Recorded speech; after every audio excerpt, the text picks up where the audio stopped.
In the early 19th century, Giovanni D'Anastasi, an antiquities dealer and hunter of Egyptian antiquities, discovered the burial of Nebanon, treasurer of the Temple of Ammon at Karnak, on the west bank of the Nile near ancient Thebes, Uaset, 1390 BC. The tomb was painted with a variety of scenes that were meant to glorify the deceased official in the afterlife. D'Anastasi's booty was 11 fragments removed from the wall along with the plaster. The artifacts were sold to the British consul in Egypt, Henry Salt, and in 1821 they were acquired by the British Museum.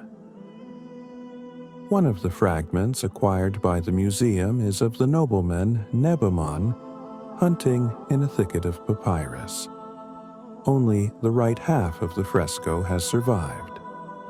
But since similar scenes were found in other burials, the difference is in the number of characters, one can imagine the whole scene. In the center of the composition, a thicket of papyrus rises above the water, with fish swimming in it, over which birds take off. On the sides of the thickets, on mirrored boats, on one side Nebanon is sailing, and on the other side is his double, his Ka with his wife and daughter.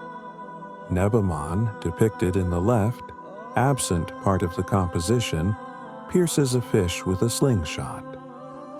In ancient Egypt, where the presence of water provided the birth of life, the image of the river with fish swimming in them symbolized fertility, the carnal beginning. Hunting fish meant saying goodbye to earthly life. The flight of birds was likened to the liberation and flight of the soul over the matter that constrains it. In the preserved part of the fresco, we see the doppelgangers continuing their journey, but no longer in the earthly substance.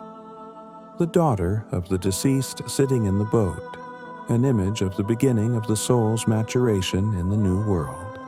Still naked, with an unformed, fragile figure, holds in her hand lotus flowers plucked in the water, symbols of the rebirth of life. The wife, standing next to her, is represented as a beautiful woman in expensive jewelry. She is the next stage of the soul's formation.